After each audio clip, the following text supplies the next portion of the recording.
আশা করি সবাই ভালো আছেন। একজন মদখোর লোক সমুদ্র সৈকতে মদ খাচ্ছেন। তখন একজন নাইট গার্ড এসে বলছেন, এখানে মদ খাওয়ার জায়গা না, তুই বাসায় যা। মদখোর লোকটি বলছে, মুখে লাইট মারিস না, দেখছিস না আমি মদ খাচ্ছি। গার্ডের লোকটি বলছে, রাত কত হয়েছে খেয়াল আছে?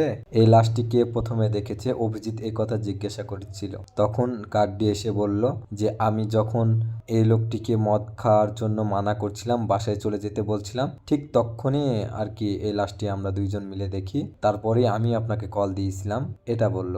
তারপর অভিজিৎ সবাইকে জিজ্ঞাসা করলেন যারা লাশের পাশে দাঁড়িয়েছিলেন যে এই লাশটি সম্পর্কে বা এই লাশটিকে কেউ কি চিনে, কিন্তু কেউ বলল না যে চিনি। তাই বলে সবাই চলে গেল। এরপর লাশটিকে তদন্ত করা হচ্ছিল।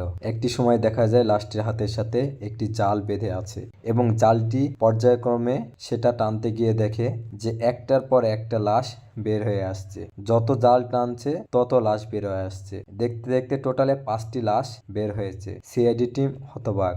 সিআইডি টিমের আরেকজন কর্মকর্তা বলছেন যে এখানে অবশ্যই এরা পার্টিতে আসছিল, এদেরকে পার্টিতে মারা হয়েছে। এরপর তদন্ত করার জন্য সিআইডি টিম লাশগুলোকে নিয়ে যায় এবং তদন্ত শুরু করে এবং দায়া থেকে শুরু করে অভিজিৎ সবাই এটা নিয়ে খুবই আলোচনা করছিলেন এবং একটি সময় তা বুঝতে পারে যে 4জনকে আঘাত দিয়ে মারা হয়েছে বা 4জনের মৃত্যুর ধরন একই, কিন্তু একজনের আলাদা, তার বুকটা আর কি চৌচির করে কাটা হয়েছিল। সিআইডি টিম জানতে পারে যে 4টি লাশের জন্য থানাতে জিডি করা হয়েছিল, কিন্তু একজনের নামে জিডি নাই। এরপর সিআইডি টিম তার বাসায় গিয়ে দেখে, কিন্তু তার স্ত্রী বলে যে উনি 5 মাস আগে মারা গেছেন, তিনি মারা গেছেন রোড অ্যাক্সিডেন্টে। এটা নিয়ে সিআইডি টিমের হতাশা বেড়ে যায় এবং বোট চালক বলেন যে সামনে এই পর্যন্তই ভারতের অংশ, এর ওই পারে যাওয়া যাবে না। এরপর তখন দয়া বলেন যে এখানেই পানিতে নেমে দেখা হোক যে এখানে কি কি আছে, কারণ সেই বোটটি খুঁজে পাওয়া যাচ্ছে না, তাহলে এই বোটটি এখানেই ডুবে থাকতে পারে।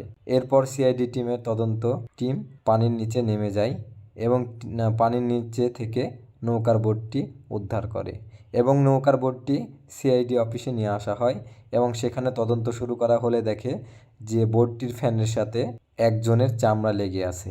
আমার ভিডিওটি যদি আপনাদের ভালো লেগে থাকে তাহলে লাইক, কমেন্ট, শেয়ার এবং সাবস্ক্রাইব করে পাশেই থাকবেন। আর পরবর্তী অংশ দেখার জন্য পরবর্তী পর্বের জন্য অপেক্ষা করুন।